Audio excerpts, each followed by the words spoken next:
पत्रकारिता में खबर को पढ़े जाने के बाद चमत्कार को नमस्कार की बात कही जाती है, आस्था या अंधविश्वास की बात कही जाती है। लेकिन बागेश्वर धाम के इस चमत्कारी दरबार में जब पत्रकारों को मंच पर बुलाकर श्री श्री धीरेन्द्र कृष्ण जी महाराज ने वह सब कुछ बताया, कैमरे में रिकॉर्ड करवाया, जो वो व्यक्ति को बुलाने के पहले अपने पर्चे पर लिख लेते हैं, तो हम लोग भी आश्चर्यचकित हो गए। दरअसल महाराज श्री किसी भी व्यक्ति को, जो पीड़ित व्यक्ति है, जो दरबार में आया है, उसको बुलाने से पहले अपने हाथों से एक पर्चे पर उसका नाम और उसकी समस्या लिख लेते हैं और उसके बाद उसको बुलाते हैं और उसके बाद उसकी समस्या सुनते हैं और फिर पर्चा दिखा करके बताते हैं कि उसकी समस्या पहले से ही बालाजी सरकार के द्वारा सुनी जा चुकी है। और हम लोगों को भी इसी तरह से श्री श्री धीरेन्द्र कृष्ण जी महाराज ने मंच पर बुला करके वह सब कुछ दिखाया, जिससे यह चमत्कारी दरबार के चमत्कार की बात सामने आई और हम भी अभिभूत हो गए इस दिव्य चमत्कारी दरबार को देखकर। आप सब पढ़े होंगे निश्चित है जी महाराज। पत्रकार जी महाराज, हम आपको दिखाने के लिए नहीं बुलाए, ना ये कि आप इसको हाईलाइट करें। हम आपको ये शायद ज्ञानवर्धन के लिए या आपकी बुद्धि को ठीक करने के लिए बुलाए। जी महाराज। भगवत सत्ता होती है कि नहीं, आपका अंत में शब्द लगा रहता है हकीकत या फसाद। स्वविवेक से निर्णय लें। आप अगर कोई भी वीडियो बनाते हैं, आप हमेशा बोलते हैं भाई इसकी प्रामाणिकता का हमारा कोई गारंटी नहीं, ऐसा बोलते हैं। जी जी। तो आप तो पढ़े लिखे होंगे, हम तो 12वीं में पढ़े, हमसे ज़्यादा पढ़े लिखे होगी 4 जन में से निश्चित है। खूब पत्रकारिता भी है। हमारे पर्चे में क्या लिखा है नहीं बता सकते।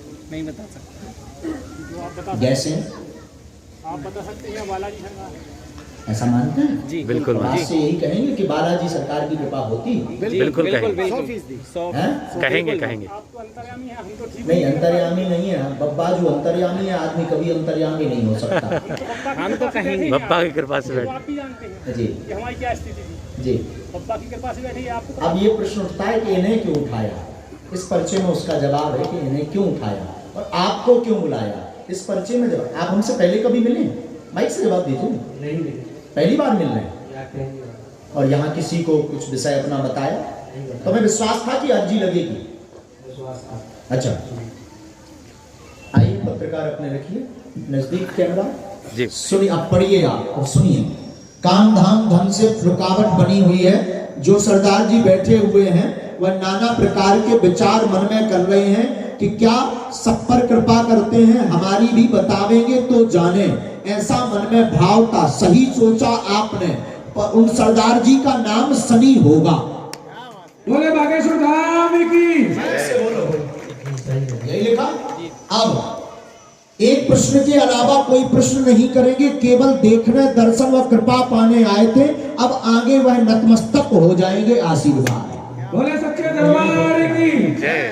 दर्शन करने और आपके दर्शन करने के साथ जो पर्चो पड़ोसो जी सही, बिल्कुल सही। अब पाँव भल्ले था खुशी राजा। अब इससे ये निश्चित हो गया कि वो वहां बैठे हैं। बालाजी महाराज की तरंग पूरे देश विश्व में घूम रही है। ये सिर्फ हमने आपको इसलिए बुलाया। अब आप ये नहीं कहेंगे कि अपने विवेक से निर्णय लें। दर्शकों को ये कहेंगे कि बालाजी की कृपा होती है और नहीं हो तो सो और आगे चलो। हम तो महाराज जी बैठे बैठे सोच रहे थे कि हमें बुलाएं आप। हमने बुलाया, सब चारों आगे। धन्यवाद सनी जी।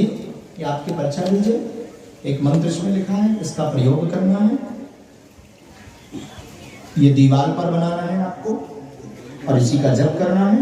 कवच आपको प्राप्त धाम से होगा। 7 तांबे के सिक्का, 5 गोमती चक्र लेकर आना है। रात के समय चौंकवो लोग होगो बंद कर दो, सो पैसा बचाएंगे।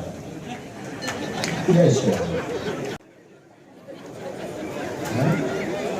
तुम्हारे मित्र यही सब हमने बता दो तुम्हारे सामने। हाँ बढ़ाई कौन गुरु जी जानते महाराज तुम्हारे चेला ठीक हो हैं? तुम तो बाबा जी आओ, हम तो राक्षस हैं, लेकिन हमने पकड़ ला तुम्हारे चेला। तो कहाँ जा छठ कर। लेकिन बालाजी के बहुत अच्छे भक्त हैं, लेकिन ये लोड होती है इसे फैल है। हाँ जय जय। बालाजी की कृपा पात्र हो गए, ध्यान रखिएगा। आजीवन के लिए क्या किया। हमारे पास भी रहते हैं, आज आया नहीं है। हमारे भी सिख बहुत बच्चे हैं, बड़े स्नेही हैं।